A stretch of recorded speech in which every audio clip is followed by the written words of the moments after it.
muraho neza none nongeye kubaha ikaze kandi kuri YouTube channel yacu. Uyu munsi tuje kurebera hamwe vocabulaire zigize lection dry cyangwa se isomo rya gatatu kuri level ya A1 cyangwa se A ya mbere. Yego. Lern Wortschatz. Lern Wortschatz. Lern Wortschatz. Ni ukuvuga ngo ni vocabulaire cyangwa se amagambo umuntu aba agomba kumenya ayakuye mu isomo amaze kwiga. Wie heißen die Wörter in ihrer Sprache? Ni ukuvuga ngo amagambo yitwa gute mu rurimi rwawe. Übersetzen Sie. Yandike nyine uburyo yitwa mu rurimi rwawe. Ahangaha nibyo bashyizemo, uba ukwiye kuyandika mu rurimi rwawe kugira ngo ubashe kuyumva no kuyamenya. Familie, umuryango. Aya ni amagambo tugiye kurebera hamwe ajyanye n'umuryango. Die Familie, umuryango. Mu bwinshi n'ubundi ni die Familien. Yego, twongeraho iyi na. Der Vater ni papa. Mu bwinshi tuvuga die Väter. Muri kubona ko ahangaha hariho tuno tudomo tubiri nitwo duhita dushyira kuri iyi a tugasoma Väter, die Väter, abari mu bwinshi. Nongere mbibibutse kandi amagambo yose mu bwinshi mu rurimi rw'Ikidage agira article ya die. Yego. Die Mutter ni mama. Hanyuma mu bwinshi tukavuga die Mütter. Twongeraho utudomo tubiri hejuru kuri iyi u. Eltern rihora mu bwinshi. Yego, rihora mu bwinshi ni die Eltern. Der Sohn ni umwana w'umuhungu. Yego, umwana wawe w'umuhungu. Der Sohn mu bwinshi ni die Söhne. Die Tochter ni umukobwa wawe. Die Tochter ni umukobwa wawe. Mu bwinshi ni die Töchter. Der Großvater. Der Opa. Mu bwinshi ni die Opas. Kongeraho sa. Die Opas. Ni ukuvuga ngo ni sogokuru. Yego. Opa, sogokuru. Großmutter, nyogokuru. Die Großmutter, nyogokuru. Mu bwinshi ni die Großmütter. Kongeraho tuno tudomo tubiri kuri iyi u iri hagati ya ma na ta. Die Oma. Yego. Ni ukuvuga ngo ahangaha Großvater ashobora kwitwa der Opa. Byose ni kimwe. Großvater na Opa ni kimwe, ni sogokuru. Hanyuma Großmutter cyangwa Oma nabyo ni kimwe.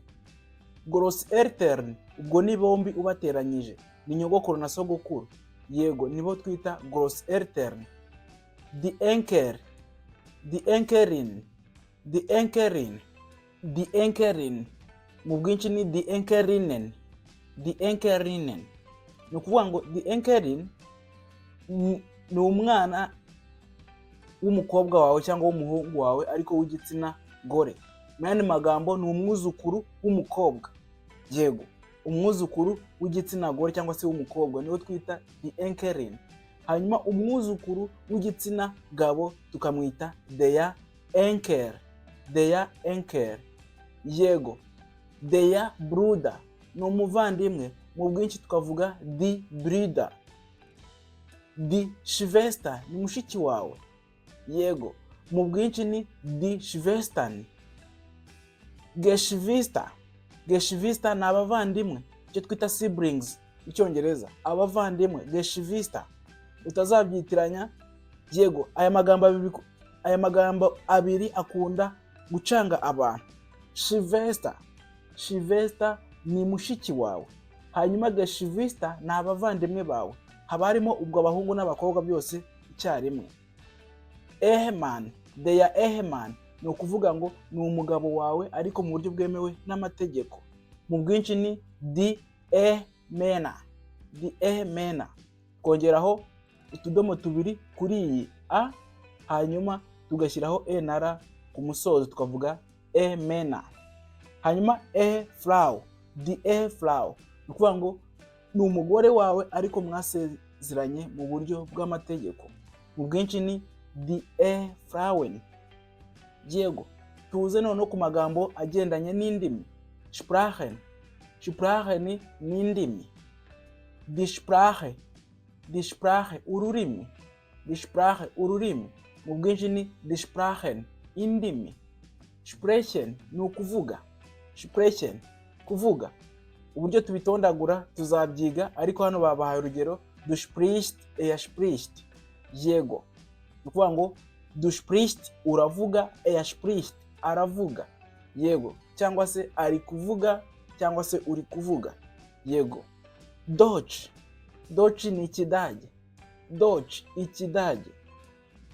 Welche. Welche ni ikihe. Yego, ahangaha ububaza. Yego, hano ububaza mu bintu byinshi ushaka kumenyamo kimwe muri byo. Welche ni ikihe.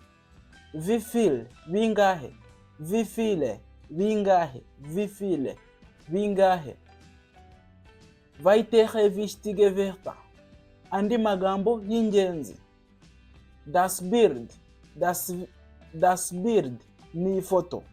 Mu bwinshi ni die Bilder. Der Freund ni inshuti.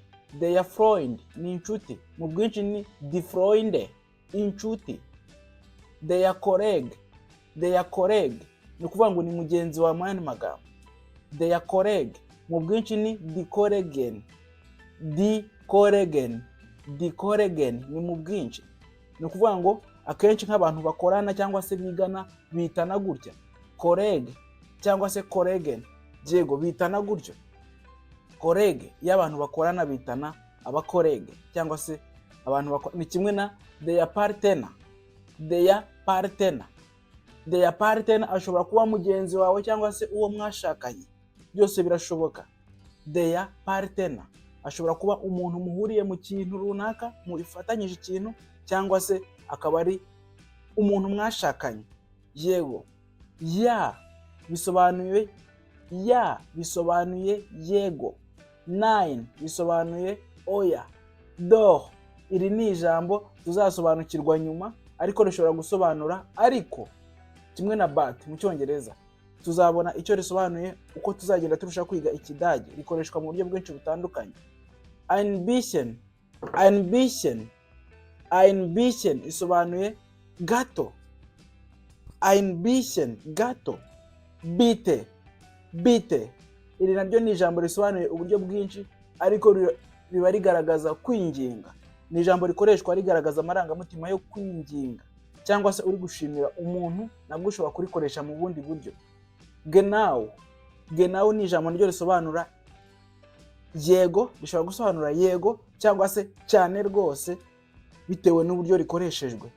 Mine iri ni ijambo rigaragaza nyiri ikintu. Iyo uvuze mine uvuze ko icyo kintu ari icyanjye. Njyewe uvuze cyanjye, mine cyanjye. Dein cyawe. Yego, aya ni amagambo mu by'ukuri Ikidage umuntu umaze kwiga rino somo rya gatatu yagakombye kuba azi, kugira ngo rero ubashe kumenya neza ko wize rino somo rya gatatu. Ni byiza ko aya magambo yose turebeye hamwe ubasha kuyumva, kuyasobanukirwa, kubera ko mu kumva bino bitabo biba bifite n'amaudio. Ni ukuvuga ngo rero nimba wumvishe audio, kugira ngo uyisobanukirwe ni byiza ko uzi aya magambo, kubera ko muri iyo audio wumvise niho aya magambo yavugiwe. Nta yandi magambo yavugiwemo ataraye. No mu kwandika yewe cyangwa se mu byo wasomye aya magambo wayabonye. Rero ugomba kubuza icyo asobanura kugira ngo ubashe kumva icyo isomo riri kuvugaho. Ndabashimiye cyane. Mukande subscribe, hanyuma musangize inshuti zanyu zino video. Icyifuzo, ikibazo cyangwa se igitekerezo, mujye mubyandika hasi muri comment kugira ngo dukomeze kwigana Ikidage, ariko kandi mu rurimi rwacu twumva rw'Ikinyarwanda. Tschüss, auf Wiedersehen.